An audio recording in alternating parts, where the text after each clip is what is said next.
quero falar sobre a prece. Eu já falei essa palestra aqui, eu acho que já tem um ano. Alguém lembra dela? Quem assistiu? Ninguém lembra? Eu esqueci. Nossa, dá a impressão que eu falei ontem, engraçado. Né? Mas eu vou começar com uma pergunta. Quem aqui reza todo dia? Não precisa mentir. Não precisa mentir, fingir, ó, não estou na casa espírita, eu tenho que falar. Não tem problema, porque eu não rezo todo dia. E quem não reza Deus, nunca? como é que eu não rezo? Por quê? Eu antes tinha o hábito, isso aí eu vou dar minha experiência pessoal, cada um tem a sua. Eu tinha o hábito de forçosamente, seja acordar ou antes de dormir, rezar. Mas às vezes você fica uma coisa meio mecânica.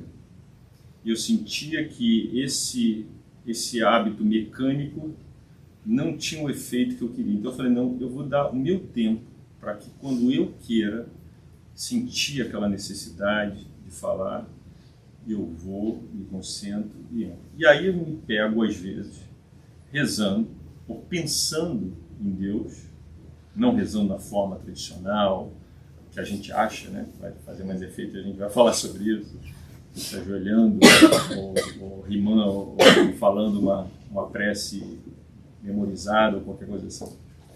Mas às vezes eu me vejo refletindo sobre a vida, sobre as coisas, quando acontece alguma coisa. Ontem, por exemplo, na entrega dos alimentos, lá no México, veio uma senhora que faz parte de uma família, e ela está com câncer de pele. Ela está com uma mancha bem grande aqui. Você viu, Rodrigo? Você viu? E aí a gente já se conhece há muito tempo, e aí ela saiu da fila, voltou, foi embora, aí eu peguei ela de novo e falei, vem cá, você já cuidou disso aqui? Aí ela tá tão ignorante, ela falando assim, não, mas é só um câncer de pele. Aí me falaram que é só um câncer de pele, uma mancha bem preta, bem grande. Aí eu falei, mas você tem que cuidar, porque isso pode alastrar. Isso é um câncer que, se for esse um tipo agressivo, ele rapidinho ele passa para outras partes. Ela não sabia. E aí eu conversando com ela sobre seguro de saúde no México, se tem, se não tem, tadinho. E com muita ignorância, ela com muita dificuldade, de não tem nenhum documento dela. Eu tenho que ir embora lá raro para pegar minha certidão. Tudo tão difícil, tudo tão assim. Eu falei, meu Deus do céu, a vida é tão difícil. Não tem comida direito, mora numa casa de madeira. São tantas coisas, e on top disso tudo, ainda vem a doença. E a filha dela, quem não conhece, amputou a perna também por câncer, a filha menor. E tem momentos que a gente para refletir, e eu passei a noite inteira pensando nessas coisas. Acabou que eu sonhei com ela. Quando você vai dormir, você só fica pensando naquilo, aí você vai acabar que sonha. Então eu decidi que falar com Deus, para mim, são momentos na qual eu sinto que eu preciso falar com Ele, que eu preciso entrar em comunhão da minha maneira. Não existe uma maneira one size fits all. Uma maneira que eu vou passar para vocês e todo mundo vai surtir o efeito de conseguir fazer. Não é assim. Cada um, aonde quiser, no momento que quiser. Na praia, na floresta, caminhando, na natureza, em casa, lavando louça, aonde quiser. E é isso que a gente vai falar um pouquinho hoje. A gente vai falar sobre isso, sobre a qualidade da prece, né, a efetividade dela, né, a eficiência dela.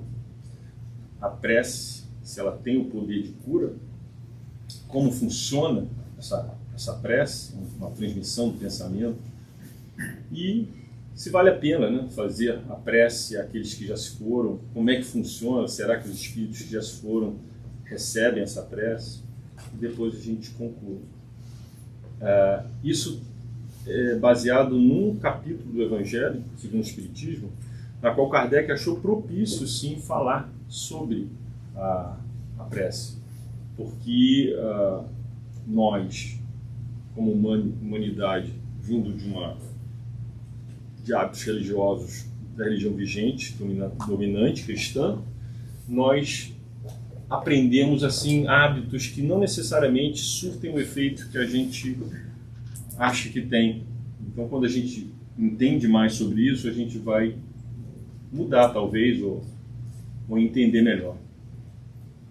Então, ele coloca no Evangelho uma coisa interessante de como orar. Quando orardes, não vos assemelheis aos hipócritas que fingem orar, aos que ficarem em pé nas sinagogas, nas esquinas das ruas para serem vistos pelos homens. Eu vos digo em verdade, eles já receberam sua recompensa. Mas quando quiserdes orar, entrai para o vosso quarto e com a porta fechada orai a vosso Pai em segredo. E vosso Pai, que vê o que se passa em segredo, vos dará a recompensa. Não faleis muito em vossas preces, como fazem os pagãos, que pensam que é pela quantidade de palavras que são atendidos.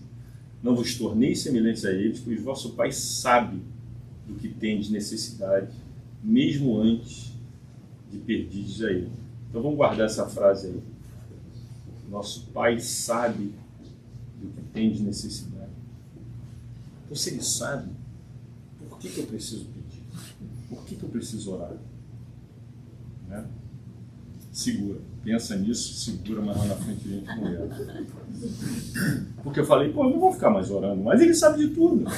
Ele sabe que eu preciso disso. Vou ficar enchendo o saco.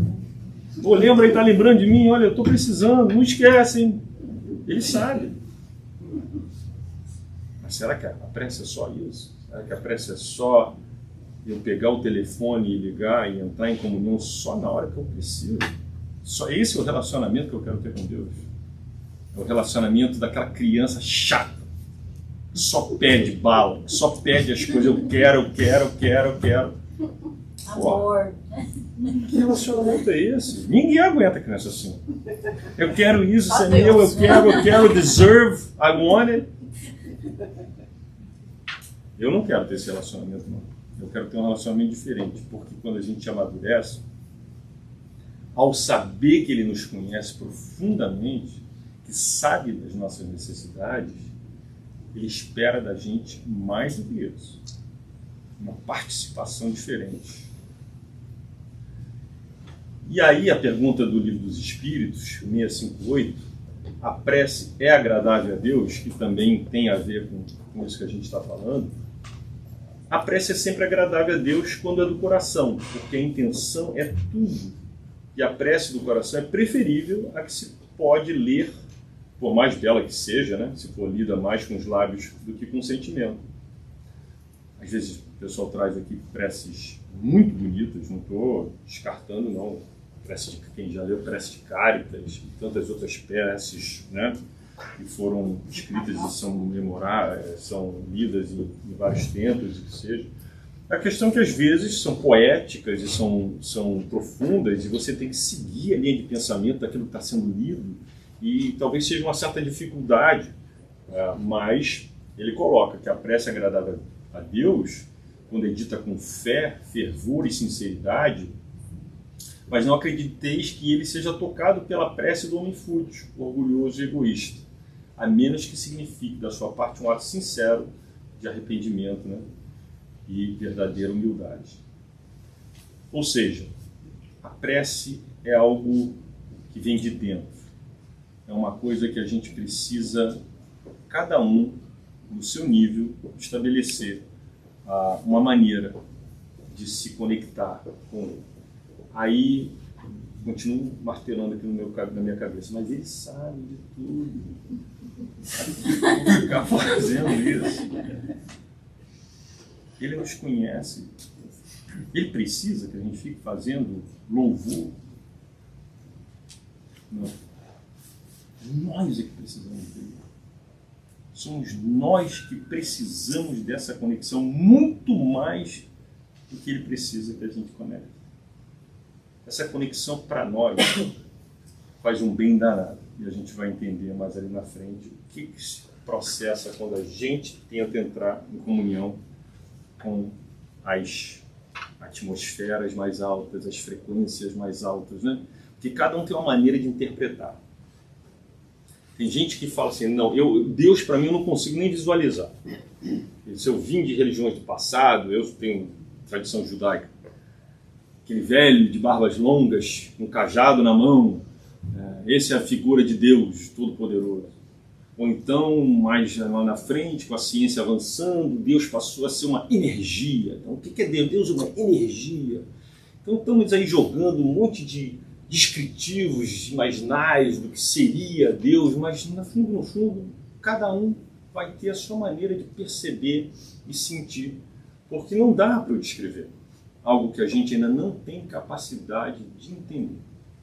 A gente pode sentir, observar que existe algo que nos rege, observar que nós não estamos num mundo aleatório, onde as coisas acontecem ao léu, ao sabor do vento, que as coisas seguem uma lógica extremamente complexa.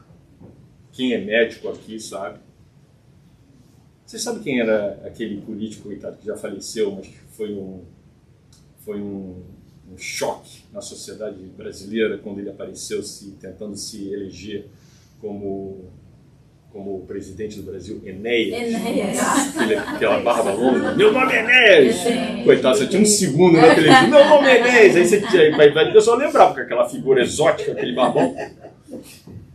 E quem não conhece a fundo quem foi Enéas, ele foi um professor da Faculdade Federal de Medicina, foi um excelente médico, desenvolveu vários estudos, várias coisas.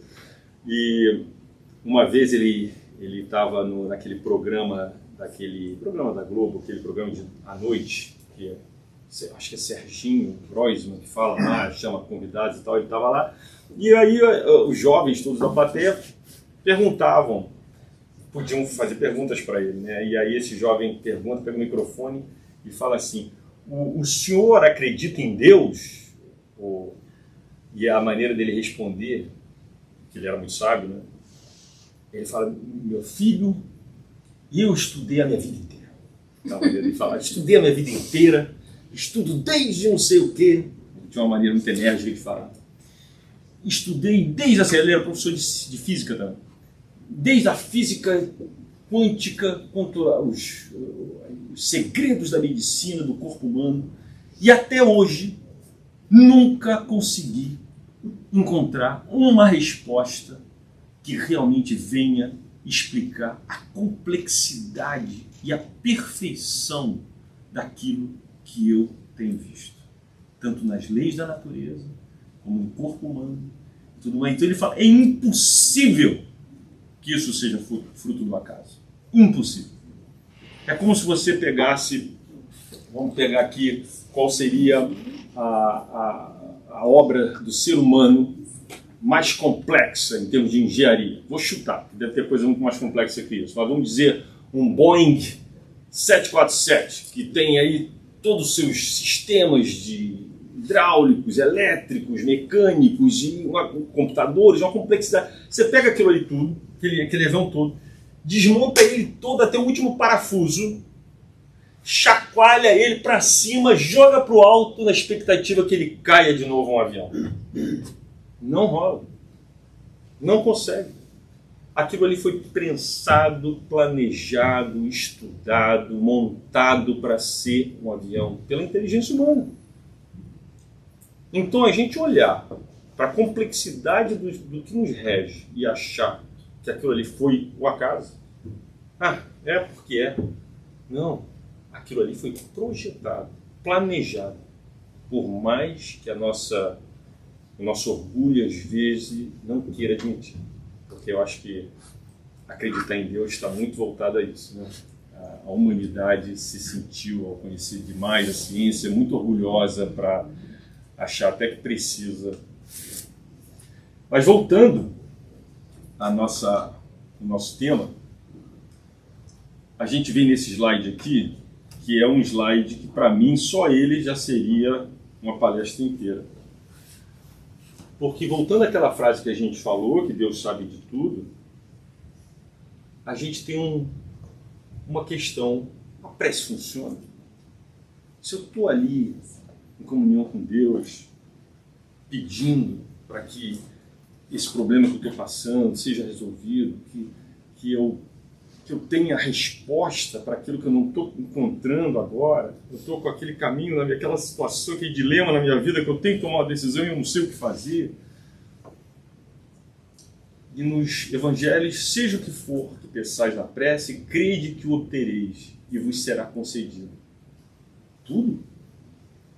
Tudo que eu quiser? Se eu crer? Aí a gente tem que levar em consideração algumas coisas. Lei de karma e efeito, fatalidade, e depois a gente entende o ajude-os e o céu te ajudará. Lei de karma e efeito, lei de causa e efeito, na verdade, né? Não era nem para ser karma. Karma é pegar pesado, né? Karma! Freud explica. E agora que eu vi, engraçado, eu tenho lido isso, eu nem tinha notado, agora que eu vi. Tudo é karma, né? A gente tem essa mania. A gente tem essa mania, né? Muito, como é que fala, condenatória da gente mesmo. Né? Karma, pagar. Mas a gente sabe que existe uma lei que nos rege. Que todos os nossos atos têm consequências. Mas acho que karma significa ação. E se você parar para pensar, o karma é um pouco da prece, é a sua ação que vai lhe levar ao que vai acontecer. Faz sentido o karma tá aí. Então, a gente sabe que determinadas coisas que estão acontecendo com a gente, determinadas situações que a gente se encontra, episódios, encontros, relacionamentos, dificuldades, sejam exteriores, físicas, né? Que seja. Na maioria das vezes, obviamente, nós fomos os causadores, nós pedimos para aquilo ali acontecesse, nós estamos num sentimento na qual a gente quer corrigir coisas do passado, e outras não. Outras são simplesmente experiências, são desafios, são testes na qual a gente já se encontra pronto para passar, para aprender, para crescer com eles, né? Então, são situações que acontecem. Só que a gente não lembra. Porque quando a gente planejou a nossa encarnação aqui, essa memória ficou guardada lá no subconsciente, está lá, armazenada. A gente não tem acesso, salvo algumas exceções, algumas pessoas aqui e ali têm uns flashes de coisas que vêm, mas na maioria de nós mortais aqui, a gente não tem acesso a isso. E agora que entrou a dificuldade, agora que começou aquele desafio, estou eu desesperado, pedindo a Deus, pelo amor de Deus, me salva, que agora eu não quero isso não. Eu preciso, eu me tiro isso daqui. Não, eu não quero. E todos nós, no momento de dificuldade, até ateu, reza. Na hora... Até graças a Deus. Eu tenho um amigo meu que é ateu e fala, graças a Deus, mas ele é ateu, né? Muito inteligente, muito inteligente. Assim, tem quase, acho que é PhD, Genius. E quando fala de Deus, ele fala, não, eu não entendo Deus, eu não acredito, mas na hora de vai com Deus, tchau, não sei o que tal, fala as coisas dele. Mas, sim, nós temos situações que a gente não quer passar e a gente pede. Mas o que seria então o certo? Qual seria a procedência? Qual seria a melhor maneira da gente entrar em comunhão, já que a gente já entende que determinadas situações que a gente está passando são coisas que, no fundo, são consequências dos nossos atos de agora, ou situações do passado que a gente ainda não tem resposta, porque a gente não tem acesso àquelas informações, mas a gente confia. Então, o que eu faço? O que eu falo com Deus agora? Na minha prece, o que eu faço? Eu agradeço só? A gente precisa encontrar uma maneira de se fortalecer. E nesse momento, a prece ela vem como um dos maiores meios de equilíbrio para a gente no momento de dificuldade. É difícil? É. Quem já está no meio da tempestade, ou já passou, tentou concatenar ideia para sentar e pensar em Deus, aquilo ali, o pensamento assim, ó, 1000 coisas menos a concentração. Mas mesmo assim, ache uma maneira. Bota uma musiquinha calma, tranquila. vai para a floresta. A natureza ajuda muito. Eu adoro o mar. Para mim, se eu for para o mar, o silêncio do mar, para mim é tudo. Não toca telefone, não toca nada ali. Então a natureza tem uma energia que nos ajuda também a tirar aquele pensamento ali. E aí você entrar em comunhão, aquilo te reenergiza para quê? Porque como é que eu vou pedir agora? Tira isso de mim, Deus, agora, valei-me. Não, eu vou chegar e vou falar, me ensina o que está acontecendo. O que eu tenho que aprender com isso? Por que isso está acontecendo comigo? Dá-me força e wisdom para eu poder entender. Porque se eu não entender, vai acontecer de novo. Alguém aqui já teve problemas que se repetem correntemente com a gente e a gente não sabe por quê? O que eu estou fazendo para isso estar acontecendo novamente comigo? Alguma lição que a gente ainda não aprendeu está voltando aí a bater na porta para que a gente possa tomar a decisão mais acertada. E fatalidade? Existe fatalidade? Nossa vida está completamente predestinada a acontecer? Eu nasci já sabendo com quem eu vou casar, a profissão que eu tenho, que eu vou ter, o momento que eu vou ter um acidente X, ou que eu vou perder a minha casa, ou que eu vou... Está tudo predestinado? O que vocês acham? Não. Não.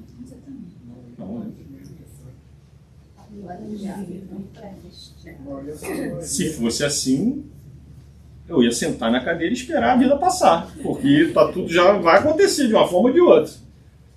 E aí que está o ajuda-te e o céu te ajudará.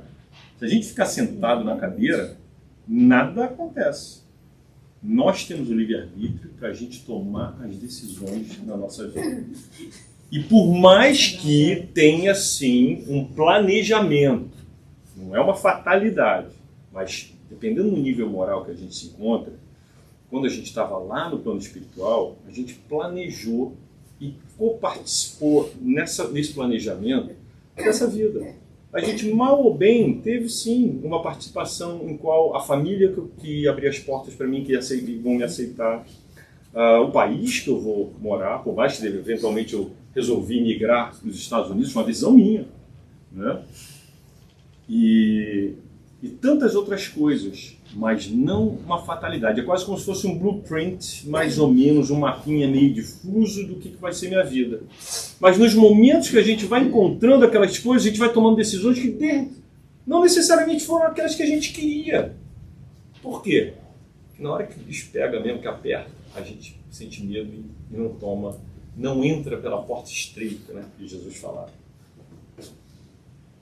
Quem quer realmente entrar pela porta estreita? Venhamos aqui. Quem gosta de sofrer?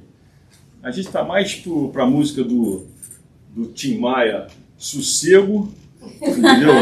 Do que realmente a música do sacrifício, porque quando a gente vê a situação de...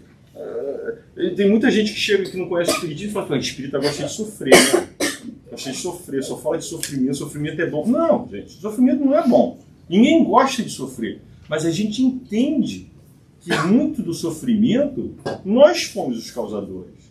Então vamos encarar e vamos fazer com que ele não venha mais a ser um sofrimento, porque no futuro eu já sei lidar com isso e eu não vou mais agir dessa maneira, né?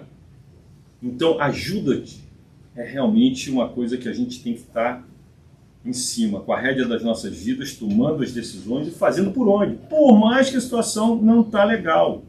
Não é como eu queria estar, minha vida não está como eu queria que tivesse. Não importa, eu vou continuar acordando cedo e indo, não tenho trabalho, não importa, vou bater na porta de novo. Já contei aquelas histórias aqui da minha irmã o tempo todo.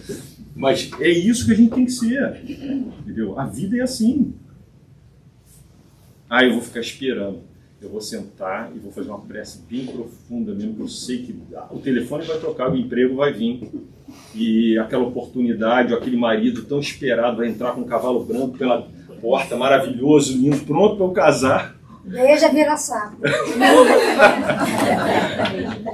Não, é porque quando eu namorava a Cris, ela tinha vários roommates. Ela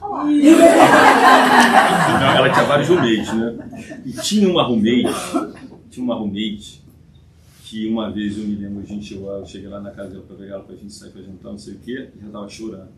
Eu falei, o que houve? Aí não quero falar, depois eu descobri que a última prima dela, da família, tinha se casado. Ela era a última. E ela chorava de inveja. Chorava porque ela ainda não tinha casado, então chorava. Assim, chorando mesmo. E aí E tinha uma outra roommate, né, que estava namorando um militar, sabe? E essa outra roommate não era nada assim de especial, assim, em termos de beleza e tudo mais. E esse militar também não era nenhuma beldade. Vinha recebia ela com rosas, sabe? Maravilhoso. Tocava a porta com uma rosa, assim. E eu falei, cara, o amor é lindo, né? É maravilhoso. Tá ali os dois ali começando um relacionamento independente. Mas essa que chorava, ela queria o príncipe dos príncipes. Tinha que ser maravilhoso, lindo, bonito, rico, com isso, aquilo. E não encontrava. E chorava e sofria. E achava que a vida é uma droga, porque esse cara não existe. Né? Não, olha só o conceito. Que eu falava, pô, vai dar chance, vai que aparece um outro. Pergunta pra esse militar aí, vê se tem um amigo dele aí. Não quero isso aí, não sei o que lá. Eu falei, tá vendo, você tá perdendo a oportunidade de bater na porta de um cara que talvez não vai ser aquela beldade, o príncipe encantado, mas vai ser um cara, gente boa, que vai, né? Mas não, os padrões que ela colocava eram desse tamanho, como ela não alcançava aquele padrão, que ela sofria. Ou seja, o sofrimento era dela, causado por ela mesmo. Porque às vezes a gente coloca coisas na nossa vida, objetivos ou coisas inalcançáveis, na qual a gente acha que merece. Não, eu mereço.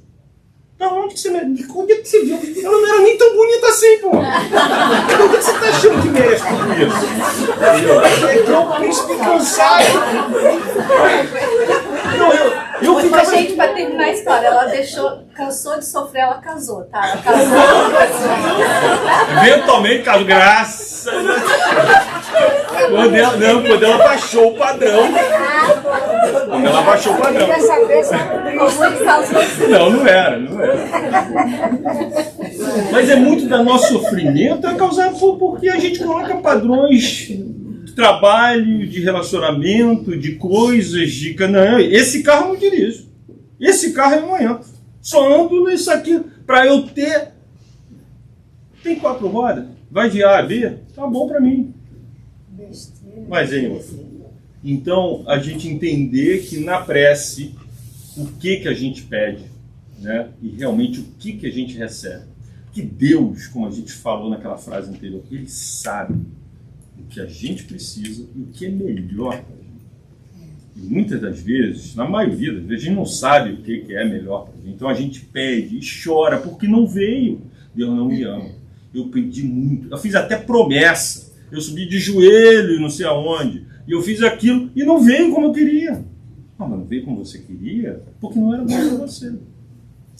Lá na frente aconteceu outra coisa, ou apareceu outra pessoa, o emprego apareceu outra coisa, que era o que você realmente precisava. Exato. Né? Mas eu não via. Então, olhar que a eficiência da prece, ela é relativa, porque ela vem no momento certo e naquilo que é melhor para a gente, não necessariamente naquilo que a gente acha que é o que a gente merece.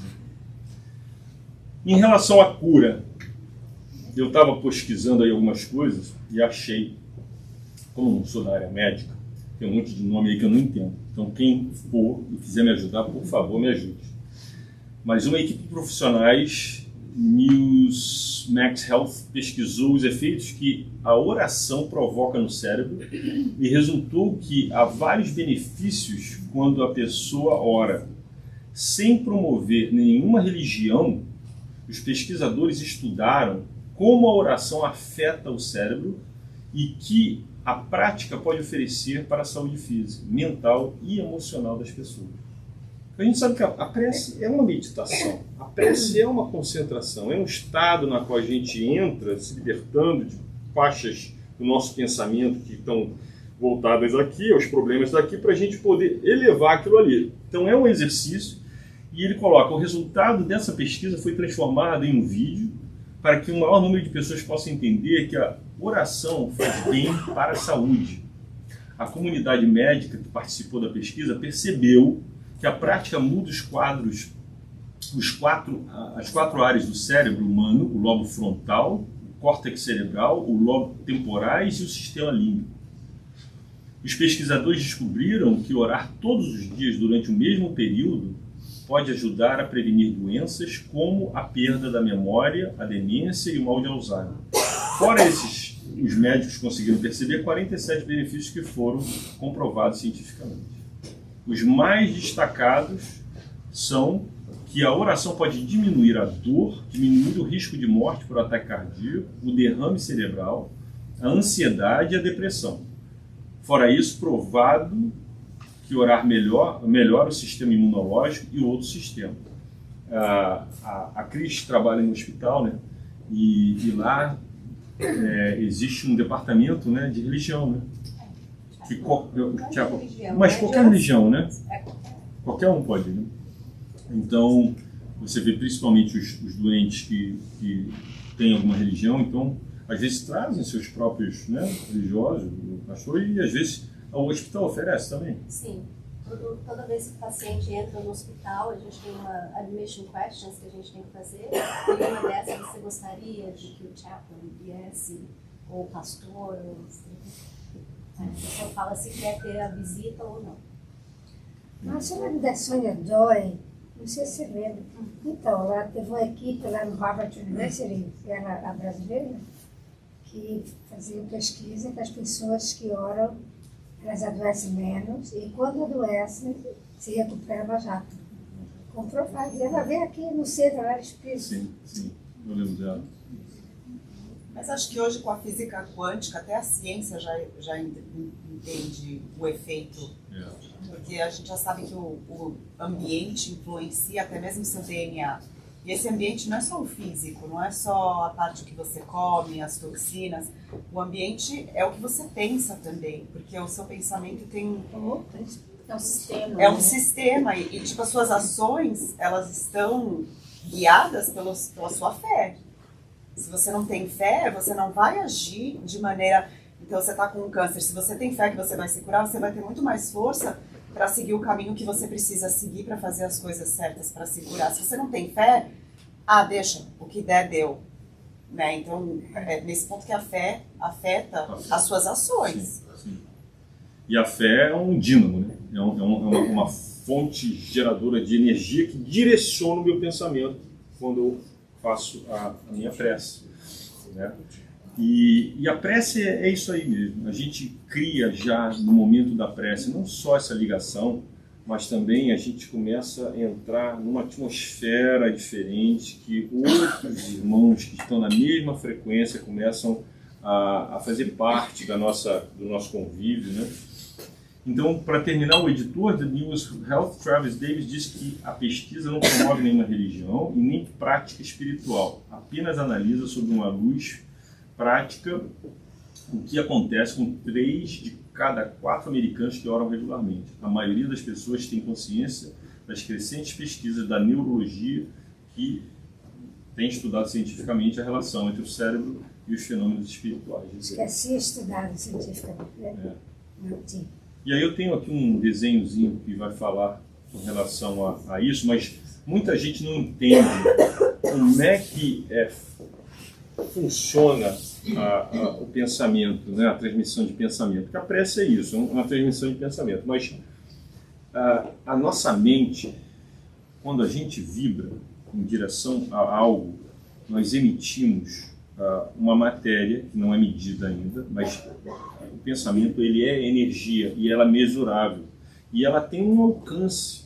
Tanto é que no plano espiritual, eles estão vendo nós encarnados, eles estão analisando a nossa aura mental. Tudo que a gente pensa fica ao nosso redor. Então, se a gente pensa muitas coisas ruins, aquele pensamento que nos surround, né, que nos rodeia, é visível para eles. Da mesma forma que se a gente tenta viver numa vibração legal, pensando coisas boas, isso também é. E pela lei das afinidades, é lógico que o que é atraído é o que a pessoa que gosta de um ou de outro, não é? Quando eles falam, o pensamento forma a imagem atrai semelhantes. E é uma coisa física, é engraçado isso, né? Eu já contei isso aqui, a minha mãe uma vez fez um curso de Mind Control, tinha um nome? Silva. E ela chegou até o 3º nível, eu fiz só o 1º nível, não consegui passar o 3º nível. Mas a minha mãe fez um 3º nível, e o 3º nível você já tentava fazer ensaios telepáticos. Em que sentido? Você sentava com uma pessoa que ela não conhecia, que fazia parte do coisa, sentava ali, e aí olhava para a pessoa, sentava assim nessa distância, e aí falava assim, bom, agora é my turn, eu vou pensar em algo muito forte, fechar meus olhos e vou imaginar, vou projetar aqui essa imagem de olho fechado, do que eu quiser, certo? E vou ver, aí quando eu terminava, a pessoa que estava tentando entrar em sintonia comigo escrevia. Então minha mãe conta que quando o senhor que estava com ela, que eu nem sabia quem era, fechou o olho, fez isso daí, ela viu uma pessoa mais idosa com straps, aquele cinto que se usava antigo, uma criancinha pequenininha olhando para ele e se divertindo com ele e tal. E aí quando terminou, foi o que ela conseguiu ver e ela contava para ele e vice-versa.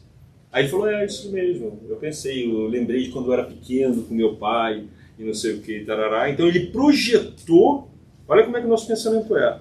E fisicamente, com exercícios, não é mediunidade. Isso não é um fenômeno mediúnico na qual, ela é médium, então ela captou. Não, isso não tem nada a ver com mediunidade. Todos nós aqui podemos fazer. E a gente faz, a gente nem percebe. Pensa muito numa pessoa, telefone toca. Aí ligou, tá pensando em você agora. Não é acaso. Isso aí é que a gente não sabe controlar a nossa mente, não sabe como fazer, pensou muito forte, jogou lá do outro lado do planeta lá a mensagem da pessoa, a pessoa captou, vou ligar para fulano. Aí ligou. Então isso acontece muito aqui. O potencial que a gente tem é enorme na nossa mente. Isso é que a gente não sabe usar. Não sabe usar por quê? Porque o tempo todo ela está bombardeada de informação, seja de internet, de social media, de o que for, a gente não consegue descansar ela e realmente poder destrinchar e entender que se a gente tivesse o hábito, o oriental tem muito mais do que a gente, de meditação, de concentração, não é? Muito mais. A gente aqui peca, do lado ocidental, de realmente não seguir determinados hábitos que nos ajudariam muito, né?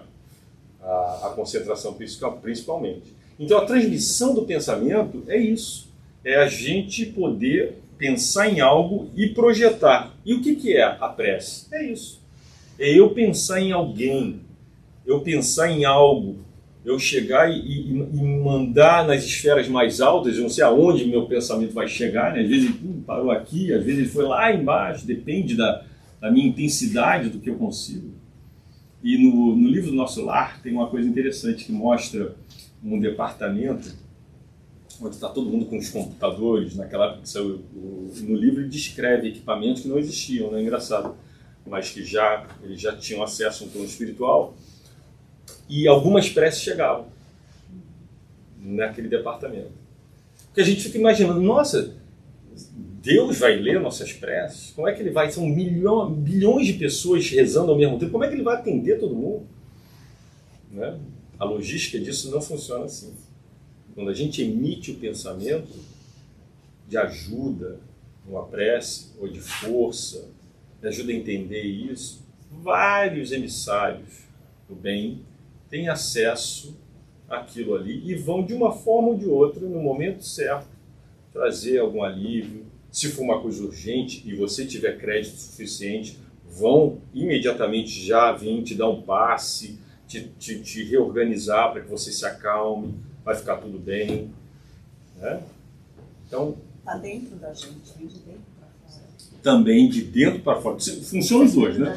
Funciona os dois. De dentro para fora, você está agora tentando eliminar aquela toxina do estresse, aquilo tudo que está povoando, para limpar e eu me acalmar. E por fora também, para que eu receba essas vibrações que realmente...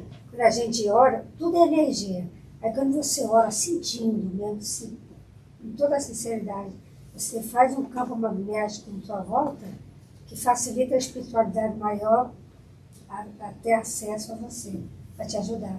Por isso que é dentro e fora. No Missionários da Luz, se eu não me engano, no livro de André Luiz também, mostra quando ele desce a terra, junto com 2 instrutores, e eles vão numa casa, no subúrbio, não sei de qual cidade, e tinha uma mãe fazendo um culto no lar, junto com 2 filhos, e eles vão se aproximando, e eles vêm de longe, à distância, de uma luz, e vê como os espíritos mais necessitados iam como se fosse vagalume atrás da luz, e rodeavam a casa, ficavam ao redor da casa. Né? Ninguém entrava, só podia entrar quem estava permitido, e eles entram para ver. Estavam crentes que ia ser um culto enorme, uma igreja, ou sei lá, alguma coisa, né? Não, era só ela e os 2 filhos. Mas ela tinha tanta fé e tudo mais, e ela criava aquela energia toda e propiciava assim, um ambiente maravilhoso para a casinha dela. Né? Então, a floresta mental em que a gente se encontra, o homem frequentemente se vê defrontado por vibrações subalternas que o golpeiam, provocando a fadiga e a irritação. Sejam elas provenientes de ondas enfermiças, partidas dos desencarnados em posição de angústia e que lhe partilham o clima psíquico, ou de oscilações desorientadas dos próprios companheiros terrestres desequilibrados que lhe respirarem o ambiente. Todavia, tão logo se envolva nas vibrações balsâmicas da prece, ergue-se-lhe o pensamento aos planos sublimados, de onde recolhe os ideais transformadores, as ideias transformadoras dos espíritos benevolentes e amigos, convertidos em verdadeiros vanguardeiros de seus passos na evolução. Isso que ele falou aqui, que nós realmente, o tempo todo, recebemos vibrações exteriores diversas. Por quê? Porque a gente está na Terra com níveis diferenciados de todos os tipos de pessoas, de morais. Então, se a gente entra num ambiente de trabalho, que o clima está pesado, ou num lugar que não está legal, o que isso significa? É o somatório do pensamento de todo mundo ali que baixa a vibração. Então, quem é mais sensível entra no lugar e fala, não está legal isso aqui, sabe? Uma vibe que não está boa. E ao contrário, outros lugares que você entra e você sente um ambiente mais leve, mais de bem-estar, não é? E o que é isso? É a nossa capacidade de percepção do que está no ar, que são esses fluidos materializados do pensamento de todos. Isso a um nível individual, a um nível coletivo pequeno e a um nível de planeta Terra. A Terra tem a sua vibração psíquica, somatório do pensamento de todos os espíritos que habitam nela. Está elevando, está melhorando. Por quê? Porque nós individualmente estamos melhorando. Cada vez mais a gente está sendo mais solidário e tudo mais. Então a gente está elevando esse padrão vibratório da Terra. Mas nós sentimos, todos nós sentimos. Quando a gente entra num lugar, quando a gente tem, às vezes, amigos que são amigos, mas são assim vampiros de energia, que quando chegam para conversar é só falar tudo mal, que está tudo ruim, que está desabafa em você, joga toda aquela mala, que tudo aquilo aí, tudo tá ruim. Aí, agora eu tô bem, tchau. Vou embora. E você fica com aquela carga toda. Tudo aquilo que tu escutou te fez mal. E agora tu tem que sair uma mania, vou lá no centro, então deu um passe para tirar aquela energia. Porque isso daí tem gente que sente. Tem gente que sente mesmo. Né? E tem gente que tem esse hábito. Né? Eu vou descarregar em alguém. A pessoa nem percebe, né? Não percebe. A pessoa nem percebe o que faz, a pessoa simplesmente... Às vezes vira até hábito, né? Sim. Eu tenho pessoas que é assim, é tão negativo que toda a conversa gira em torno do negativismo. Tudo tá muito ruim e vai piorar. Ele fala assim, não, tá ruim e vai piorar. Mas, pô, legal, né? Então, Você já sabe que não pode perguntar how are you doing. Não. Você já sai assim, né? Com a cabeça baixa do encontro. Né? Então, como é que a gente faz para quebrar esse clima e... Bom, agora tem que elevar meu pensamento, né? Porque, pô, depois disso aí, então não é fácil. Então, orar constitui a fórmula básica de renovação íntima, semelhante à atitude da alma, porém não deve, em tempo algum, resumir simplesmente pedir algo ao Supremo Divino, mas pedir, acima de tudo, a compreensão quanto ao plano da sabedoria infinita, traçado para o seu próprio aperfeiçoamento, de maneira a aproveitar o ensejo de trabalho e serviço no bem de todos, que vem a ser o bem de si mesmo. Mecanismo da mediunidade. Eu não vou mentir para vocês, não. Eu faço esse trabalho lá no México há mais de 25 anos, né? 23 anos. 23 anos.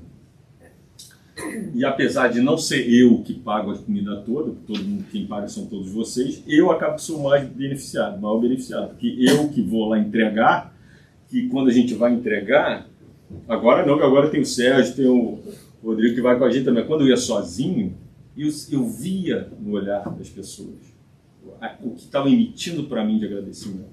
Entendeu? Queriam me abraçar, queriam passar para mim, obrigado. Eu saí de lá, minha filha, $1 milhão, ganhei. Por quê? Porque aquela energia toda servia para a semana inteira. Eu estava de bem com a vida. E eu falava, olha, não fui eu que fui lá, é o meu carro, fui lá, comprei, mas o dinheiro é de todo mundo, é da igreja, que eles chamam de igreja, né? Que a gente sabe que é tempo espírita, que a gente nunca foi lá falar de reencarnação nem nada, porque o nosso intuito não é a propagação do espiritismo, é de fazer caridade, né? Então ele fala, na sua igreja, agradece lá na sua igreja. Eu falei, não, lógico, vou agradecer. Mas eu, como sou ponto de contato da igreja, era para mim que eles focavam todo o agradecimento, né? Então eu tenho certeza que nas preces sou eu. Você falou pastor. É. Não, e muitos vinham falavam assim para mim, domingo, às vezes eu fui entregar no domingo ou no sábado, dizendo, eu estou levando meus filhos para catequese. Eu falei, muito bem. E aí ela fala, no domingo eu não posso vir que eu estou na igreja. Eu falei, muito frequente, vá sim. Né? Então eles querendo mostrar para mim, falando, a gente está indo. A gente também está indo. Eu falei, não, pode ir. Né? Então, e complementando só um pouquinho do desenho do transmissão de pensamento, né? Dirigindo, pois, o pensamento para um ser qualquer na Terra ou no espaço, de encarnado para desencarnado ou vice-versa, uma corrente fluídica se estabelece entre um e outro, transmitindo de um ao outro o pensamento, como o ar transmite o som. E, para a gente terminar esse último tópicozinho, né, antes da conclusão, é a prece pelos mortos e espíritos sofredores. Eu não sei se vocês lembram, quem viu aqui o filme do Divaldo Franco, a irmã do Divaldo se suicidou. E a mãe do Divaldo era analfabeta. E ela foi ao padre, eles eram católicos, o Divaldo era muito jovem, eu ainda não tinha começado o seu apostolado no espiritismo. E a mãe dele analfabeta, e ele foi acompanhando ela, porque ele era pequeno. Quando a mãe vai pedir ao padre se o padre podia rezar uma missa, né? Eu não sou católico, mas parece que você tem uma missa de 7º dia e depois tem outra missa para os que se foram. E o padre fala para a mãe do Divaldo, falou, olha, não posso. Não posso porque ela se suicidou e ela é uma pecadora que está fadada ao inferno. Então não há prece que eu possa fazer que vá salvá-la desse fim. E aí o Divaldo conta isso, que pela primeira vez ele viu na mãe, que apesar de ser analfabeta, não ter tido acesso a estudo nenhum, tinha um wisdom, né? Tinha uma sabedoria muito grande. Ela falou assim, olha, seu padre, então eu renego o seu Deus, porque eu, que se sou analfabeta e ignorante, sou capaz de perdoar a minha filha, por que o seu Deus não vai fazer isso? Olha só a sabedoria dela, de refletir que se nós, simples, ainda ignorantes, somos capazes de perdoar quem a gente ama, como é que Deus, todo sabedoria, vai ser esse tirano, né, capaz de nunca mais, para a eternidade, perdoar um ato, que é um ato muito difícil, muito ruim, né, que foi um engano dela. Então isso daí ficou marcado nele. Ou seja, na visão religiosa de muitas religiões, de muitas doutrinas, não se tem mais contato, não se precisa fazer preces. As preces são ineficientes para aqueles que foram de determinadas maneiras, o que seja. E não é assim que a gente vê na doutrina espírita. Na pergunta do Livro dos Espíritos, 664, Kardec pergunta, é útil orar pelos mortos e pelos espíritos sofredores? Nesse caso, como nossas preces podem levar alívio e abreviar seus sofrimentos? Têm elas o poder de fazer abrandar a justiça de Deus? A prece não pode ter por efeito mudar os desígnios de Deus, mas a alma para quem se ora experimenta alívio, porque é um testemunho de interesse que se lhe dá e porque o infeliz sempre encontra alívio quando almas caridosas se compadecem de suas dores. De outro lado, pela prece, motiva-se ao arrependimento e ao desejo de fazer o que é preciso para ser feliz. É nesse sentido que se pode abreviar sua pena, se por seu lado ajudar com a sua boa vontade. Esse desejo de melhorar, animado pela prece, atrai para junto do espírito sofredor espíritos melhores, que vêm esclarecê-lo, consolá-lo e lhe dar esperança. Jesus orava pelas ovelhas desgarradas e mostra dessa maneira que sereis culpados de não fazer o mesmo por aqueles que têm necessidade de vossas preces. Tem livros espíritas que mostram espíritos desencarnados que, quando recebem preces de familiares ou amigos, que é como se fosse um alívio, uma energia que vem acalmar o sofrimento, principalmente aqueles que saíram daqui de uma forma sofrida, né? Sofrida no sentido, não estou falando da causa como morreu, estou falando vidas que erraram muito e agora se arrependeram, estão do lado de lá sofrendo pelo arrependimento, pelo aquilo que fizeram né? Então aquilo ali é uma coisa que dói muito, porque a gente pensa que não, né? Aqui às vezes a gente está na Terra, a gente faz as coisas erradas, a gente esquece o nosso corpo, a nossa mente, deixa para lá. Do lado de lá não é assim que funciona. A culpa não é o sentimento de tempo perdido, das coisas erradas que a gente fez, às vezes vem nos bombardear a mente de uma forma muito dolorosa. E essas preces vêm ajudar e muito aqueles que... E a gente não sabe, né? A gente não sabe dos nossos familiares, né? Eu espero que meu avô, meu pai, que já se foi, né, meu tio, que estejam numa boa. Você vê o André Luiz, quando chegou no livro do Nosso Lar, chegou lá e encontrou a mãe dele, não conseguia nem ter contato com a mãe, porque a mãe já estava num plano mais alto. A mãe que teve que descer para ele poder encontrar com a mãe. E ele pergunta para a mãe: e papai? Cadê papai? Papai está lá embaixo. Não. Ele fala. Porque o pai, que era austero, né, tinha aquela imagem de homem reto, certo, correto, perante a sociedade. No fundo, tinha vários segredos que ninguém sabia.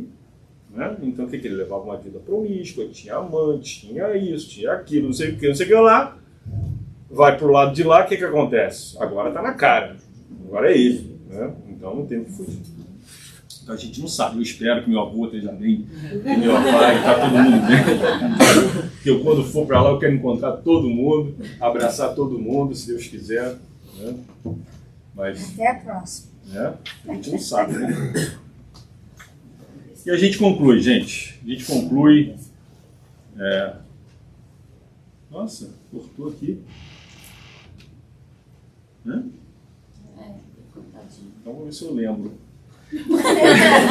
A prece é um ato de adoração. Orar a Deus é pensar nele. E se aproximar dele é se colocar em comunicação com ele. É criar um campo vibratório propício para que a espiritualidade do bem possa atuar em nosso favor, em nome dele. Em nome dele. Não é ele fisicamente. Né? Eu acho engraçado isso, às vezes eu vejo os evangélicos. Deus falou comigo. Não, estava lá e Deus mandou essa mensagem. E Deus, ele sempre, porque não acredita na comunicabilidade dos espíritos, né? Que o espírito não pode se comunicar, porque isso é coisa do diabo. Então, quando escuta uma voz, quando escuta um comentário, um sonho, foi Deus que falou. Esse é o comentário. Mas a gente sabe também que não foi Deus, que foram os espíritos amigos, em nome de Deus, que vem nos... Né? Todos podemos e devemos orar e agradecer em nossas preces a... Deus. Cortou. Agora só ano que vem. Não tem como. Deve estar na telinha aí, dá pra você ver. Todos podemos e devemos orar e agradecer em nossas preces a Deus pelas nossas vidas todos os dias. É o que a gente sempre faz aqui, agradecer sempre. E é isso aí, gente. Espero que vocês comecem a rezar todo dia, de manhã e de noite, que é o que é espiritismo. Não, mentira. Reze quando quiser, mas façam de coração. Né? Da sua maneira, que vai surtir um grande bem para todos nós. E é isso. E a gente passa para o trabalho do passo.